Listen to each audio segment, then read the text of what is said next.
अंतरराष्ट्रीय राजनीति में दो देश तभी दोस्त होते हैं जब उन दोनों का ही एक दूसरे से कुछ ना कुछ फायदा हो रहा हो। इसी क्रम में भारत ने भी अपने दोस्ती को बेहतर करने या तो कहें दोस्ती को और मजबूत करने की दिशा में कुछ यात्राएं की, यानी कि भारत के प्रधानमंत्री नरेंद्र मोदी अभी हाल ही में अमेरिका गए और वहां से फिर मिस्र की यात्रा पर गए। मिस्र की यात्रा के साथ ही एक चर्चा बहुत ज्यादा तेजी से फिर से सामने आई है, और चर्चा क्या है कि भारत और मिस्र के जो संबंध हैं वो और मजबूत हो रहे हैं और नजदीक आ रहे हैं। तो उसके पीछे की क्या वजह है? सीधी सी बात है, कुछ ना कुछ उनके बीच में ऐसे चाह होगी कि उनके कुछ हित पूरे हो रहे होंगे जो एक दूसरे के माध्यम से पूरे हो सकते हैं। इसी पूरी खबर को आज के हम इस इंडेप्थ प्रोग्राम में कवर करेंगे। मैं हूं केवल आपके सामने और आप देख रहे हैं इंडेप्थ प्रोग्राम दृष्टि आईएएस का। तो चलिए सबसे पहले देखते हैं एक जरूरी खबर। दृष्टि आईएएस का जो हिंदी माध्यम का जितने भी कक्षाएं होती थी वह मुखर्जी नगर शाखा में होती थी, लेकिन अब हिंदी माध्यम की कक्षाएं दिल्ली के करोल बाग में भी आयोजित की जाएंगी। यानी कि मुखर्जी नगर में तो हिंदी माध्यम की कक्षाएं चलेंगी ही, साथ में जो लोग करोल बाग में रहकर हिंदी माध्यम से तैयारी करना चाहते हैं उनके लिए भी अब यह सुविधा होगी कि वहां से वे भी कर सकें। इसलिए सबसे पहली क्लास शुरू होने के पहले 23 जुलाई को क्या है, 1 बजे दोपहर को विकास सर की ओरिएंटेशन क्लास है।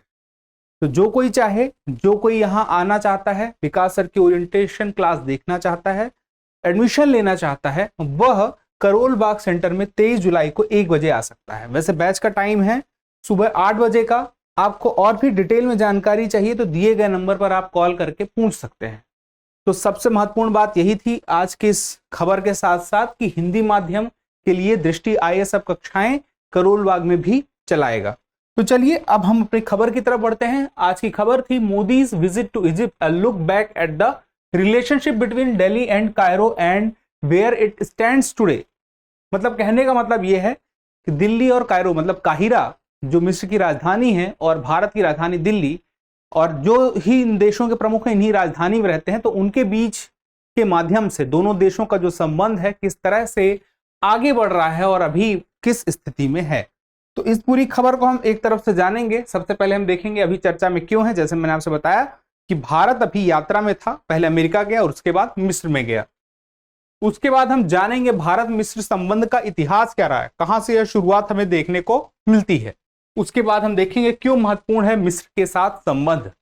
कोई ना कोई तो खास बात होगी, भारत का क्या हित पूरा हो रहा है, उन हितों को हम देखेंगे। उसके बाद हम देखेंगे मिस्र का अभी हाल क्या है, उसकी क्या स्थिति है। उसके बाद हम देखेंगे संबंध बेहतर करने की दिशा में क्या प्रयास किए जा रहे हैं, न सिर्फ भारत के द्वारा बल्कि मिस्र के द्वारा भी अपनी तरफ से क्या प्रयास किए जा रहे हैं। उसके बाद हम देखेंगे भारत मिस्र संबंध में आगे को लेकर के क्या उम्मीदें हैं, क्या बेहतर हो सकता है, क्या बेहतर लाभ प्राप्त किया जा सकता है दोनों देशों के माध्यम से। अब देखिए चर्चा में क्यों है। जैसे कि मैंने आपसे बताया कि 24 जून से 2 दिन के लिए यात्रा पर थे भारत के प्रधानमंत्री नरेंद्र मोदी जी, और 1997 के बाद से भारत का कोई पहला प्रधानमंत्री ऐसा था जो मिस्र में गया और वहां की यात्रा की। तो वहां पर वो जो गए तो 11वीं शताब्दी के आसपास का एक मस्जिद था, अल हकीम मस्जिद, वहां का भी उन्होंने दौरा किया था। आगे कहीं जिक्र नहीं होगा इस बात का, इसलिए अभी यहां पे बता दे रहा हूं। अब बात आती है कि वहां के जो राष्ट्रपति हैं अब्देल फतह अल सीसी के साथ एक द्विपक्षीय वार्ता हुई। देखिए वार्ताओं का यह दौर नेहरू के जमाने से चल रहा है और आज प्रधानमंत्री मोदी के द्वारा भी चलाया जा रहा है। उस वक्त वहां के राष्ट्रपति थे नासिर साहब, तो नासिर और जवाहरलाल नेहरू, और आज हम देखें तो अब्देल फतह अल सीसी और नरेंद्र मोदी जो हमारे माननीय प्रधानमंत्री जी हैं उनके साथ भी द्विपक्षीय वार्ता चल रही है। अपनी अपनी कुछ चाह है। जैसे कि भारत की चाह क्या है कि जो अरब देश हैं उसमें भारत की पकड़ और मजबूत हो, और साथ में जो स्वेज नहर जिसके पास है, जो उसका नियंत्रक है वो है मिस्र, तो मिस्र से संबंध बेहतर हो जिससे और लाभ ले सके। यूरोप तथा अन्य देशों तक उसका पहुंच जो है जो सुनिश्चित होता है उसको और बेहतर किया जा सके। जैसे अभी हाल ही में मिस्र ने क्लस्टर निर्माण करने की बात कही कि भारत चाहे तो उसके बंदरगाह पर क्लस्टर अपना बना सकता है। मिस्र की चाह क्या है? मिस्र चाहता है कि भारत ज्यादा से ज्यादा निवेश करे।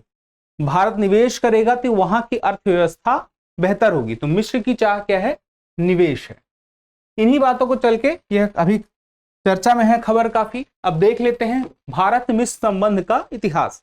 अब इतिहास की बात करें तो हमें प्राचीन काल में सबसे पहले अशोक के अभिलेखों में टॉलमी द्वितीय के दौरान जब शासन था टॉलमी द्वितीय का मिस्र के उस क्षेत्र में, तब से संबंध दिखाई देता है। अब अशोक के अभिलेख में जिक्र हुआ टॉलमी द्वितीय का, जिसे फिरौन कहा जाता था।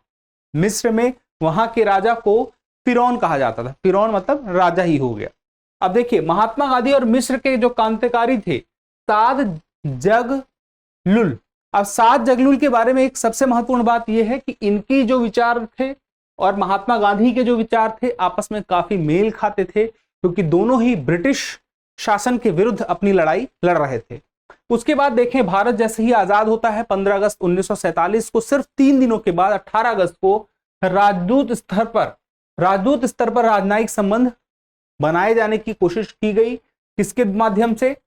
भारत सरकार के माध्यम से वहां के क्षेत्र में। अब देखिए बात आती है 1955 की। तो 1955 में एक मित्रता संधि हुई नेहरू और नासिर जो वहां के राष्ट्रपति थे उन दोनों के बीच में, और उसके 6 साल बाद, इस मित्रता संधि के 6 साल बाद गुट निरपेक्ष आंदोलन, जिसका आप कई बार जिक्र सुनते हैं, नॉन अलाइनमेंट मूवमेंट, वह जो हुआ 1961 में उसकी शुरुआत हुई, जिसमें भारत भी था, मिस्र भी था, यूगोस्लाविया, इंडोनेशिया एवं घाना के साथ मिलकर के यह शुरुआत की थी। और आज उस 2018 के बाद तक 120 देश इसमें शामिल हो चुके हैं।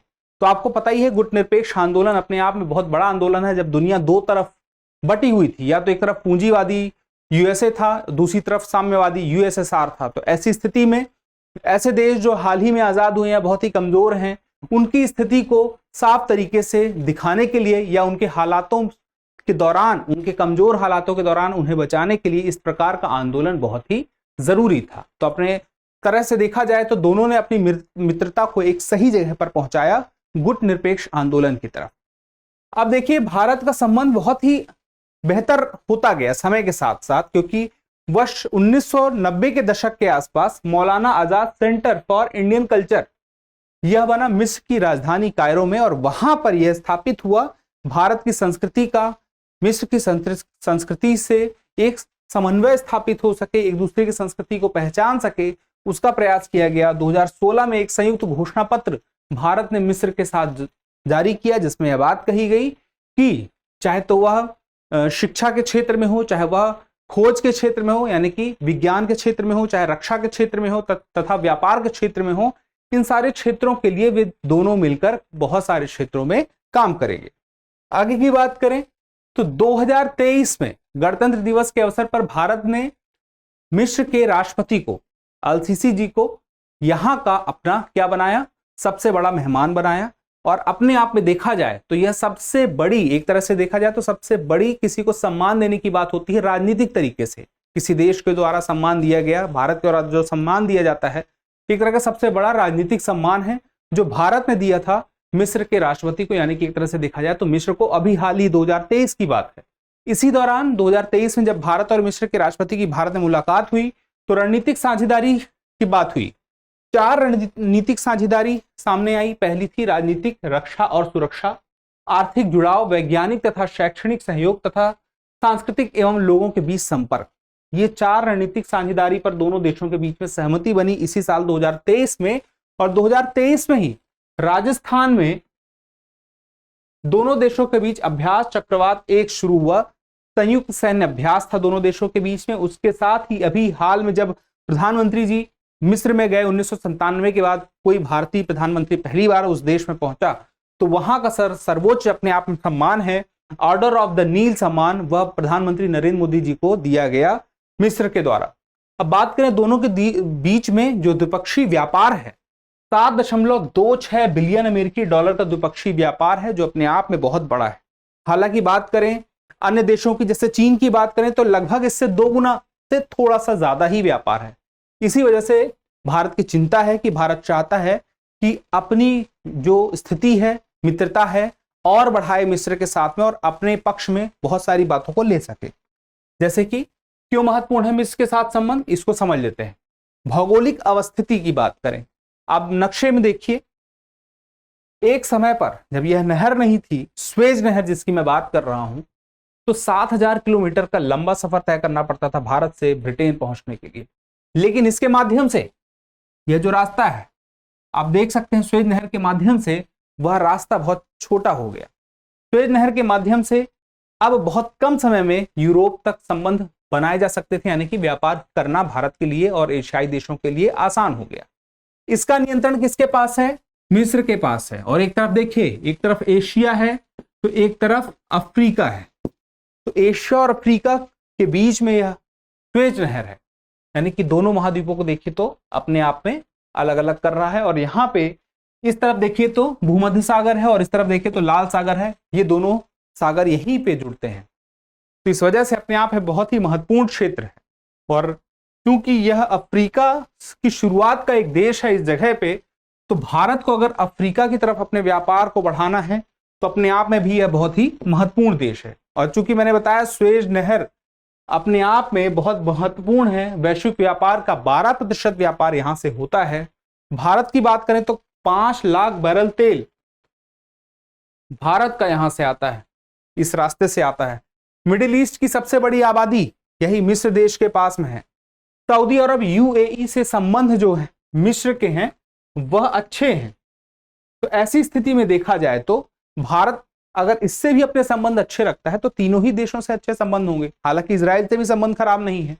अब उसके बाद देखें इस्लामिक सहयोग संगठन OIC, organisation for Islamic cooperation, इसके बीच में इस ऑर्गेनाइजेशन में भारत का पक्ष बेहतर हो सके, इसलिए जरूरी है कि भारत के संबंध मिस्र से बेहतर हो। द्विपक्षीय व्यापार की बात जो मैंने कही 7.2 के आसपास जो बिलियन डॉलर है, वह द्विपक्षीय व्यापार जो है और बढ़ सकता है, वहां पे और संभावनाएं हैं। तो उन संभावनाओं को भी देख रहा है भारत, और साथ में अफ्रीका का जो बाजार भारत के लिए है वह भी उसे पता है। तो अब बात आती है मिस्र का हाल क्या है।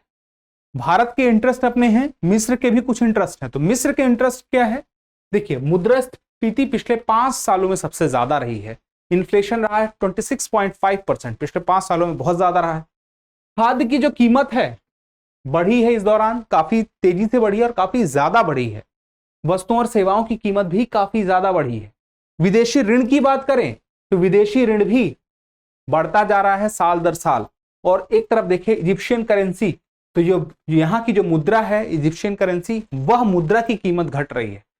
तो एक तरफ हर चीजें महंगाई बढ़ रही है, कीमत बढ़ रही है, वस्तुएं सेवाओं की कीमत बढ़ रही है। दूसरी तरफ देखें तो विदेशी मुद्रा भंडार जो है, विदेशी ऋण जो है वह बढ़ता जा रहा है और साथ साथ वहां की जो मुद्रा है वह कमजोर होती जा रही है। मोटा मोटा सीधा मतलब आप क्या देखते हैं कि जो यहाँ की इकोनॉमी है वह पूरी तरह से खस्ताहाल स्थिति में है। ऐसी स्थिति में वहां को चाहिए, मिस्र को चाहिए कि ज्यादा से ज्यादा निवेश उसे प्राप्त हो सके। जितना निवेश होगा वहां पे उतना ही वहां पर स्थिति बेहतर होगी। तो वह भारत से ही अपेक्षा रखता है, इसी वजह से वह भारत को अपनी तरफ से बहुत सारी व्यवस्थाएं सुविधाएं देने की बात करता है। जैसे उसने हाल ही में कहा है कि आप हमारे बंदरगाह वहां पर अपना एक क्लस्टर आप बना सकते हैं। अब उस क्लस्टर की जो स्थान है वह रूस के पास पहले से है, चीन के पास भी वहां के बंदरगाहों में है। लेकिन अब भारत को भी यह सुविधा मिल जाएगी तो भारत के लिए भी अपने व्यापार को, अपने अन्य जो देश हैं वहां के बाजार हैं, यूरोप के बाजार हैं, अफ्रीका के बाजार हैं, वहां तक पहुंचना आसान हो जाएगा। फिलहाल के लिए देखिए कि प्रयास क्या किया जा रहा है। प्रयास की देखिए बात करें तो कोरोना काल में एंटीवायरल रेमडेसिविर इंजेक्शन की आपूर्ति मिस्र के द्वारा भारत में की गई। उसके बाद देखिए मई 2022 में जब यह तय था कि गेहूं का निर्यात नहीं किया जाएगा, गेहूं के निर्यात में भारत के द्वारा प्रतिबंध लगाया गया था, उस दौरान भी सिर्फ और सिर्फ मिस्र को गेहूं का निर्यात किया गया। क्यों किया गया, यह आपूर्ति क्यों की गई? क्योंकि रूस और यूक्रेन के बीच में जो युद्ध चल रहा था, उस वजह से रूस और यूक्रेन के युद्ध की वजह से मिस्र की हालत खराब थी। उसे जो खाद्यान्न जहां से प्राप्त होता था वो हो नहीं पा रहा था। ऐसी स्थिति में भारत ने मदद की। उसके बाद देखें बयानबाजी पर कोई प्रतिक्रिया नहीं।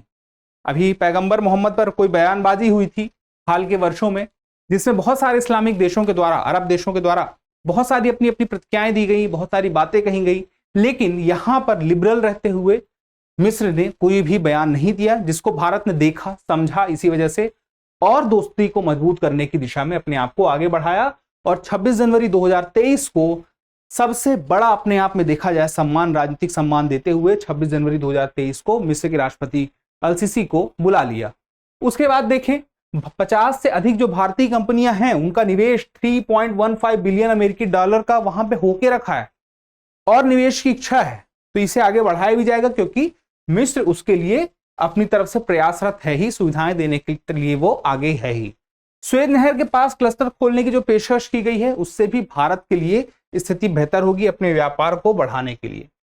भारत में इस संबंध से क्या है उम्मीदें, जो मैंने आपसे बताया 7.2 अरब डॉलर यानी कि लगभग 7 अरब डॉलर का जो द्विपक्षीय व्यापार है उसे बढ़ाकर 12 अरब डॉलर तक करने का कोशिश किया जाएगा, ऐसी उम्मीद लगाई जा रही है। अब आपको पता है इस द्विपक्षीय व्यापार में भी भारत का हिस्सा ज्यादा हो रहा है, भारत का हिस्सा इस 7 अरब डॉलर में ज्यादा है। अब देखिए अरब देशों के बीच में जो पकड़ मजबूत होगी वो तो होगी ही, और साथ में जो स्वेज नहर का जो आर्थिक क्षेत्र है वहां पे क्लस्टर निर्माण होने से दुनिया भर के बाजार तक पहुंच भी और बेहतर हो पाएगी। इन्हीं सारी उम्मीदों के साथ में भारत और मिस्र दोनों एक दूसरे से जुड़े हुए हैं। तो ये हमारा आज का पूरा टॉपिक था। अब चलिए देख लेते हैं एक हम प्रश्न। स्वेज नहर जोड़ती है अरब सागर को लाल सागर से, लाल सागर को भूमध्य सागर से, भूमध्य सागर को अरब सागर से और लाल सागर को मृत सागर से। आप अपना उत्तर कमेंट बॉक्स में जरूर दीजिएगा। आप कमेंट करते हैं तो हमें और बेहतर करने की प्रेरणा मिलती है। और अब चलते चलते एक और महत्वपूर्ण बात, जो बात मैंने आपसे पहले बताई थी उसे दोबारा से रिकॉल करा रहा हूं कि सामान्य अध्ययन का फाउंडेशन कोर्स का पहला बैच करोल बाग में भी शुरू अब जो किया जा रहा है उसका पहला बैच 23 जुलाई से शुरू हो रहा है। एडमिशन उसके प्रारंभ हो चुके हैं और 23 तारीख को ओरिएंटेशन क्लास विकास सर के द्वारा, विकास द्विवेदी सर के द्वारा की जाएगी। आपको पता है कि अभी तक मुखर्जी नगर ब्रांच में ही हिंदी माध्यम से दृष्टि आईएएस के द्वारा क्लास संचालित की जा रही थी दिल्ली में, लेकिन अब दिल्ली में मुखर्जी नगर के साथ साथ करोल बाग में भी हिंदी माध्यम से कक्षाएं संचालित की जाएंगी। यही सारी महत्वपूर्ण बातें थी और आज का टॉपिक यहीं तक समाप्त होता है। जल्द ही मिलते हैं अगले एपिसोड में, तब तक के लिए स्वस्थ रहें, मस्त रहें और पढ़ते रहें। धन्यवाद।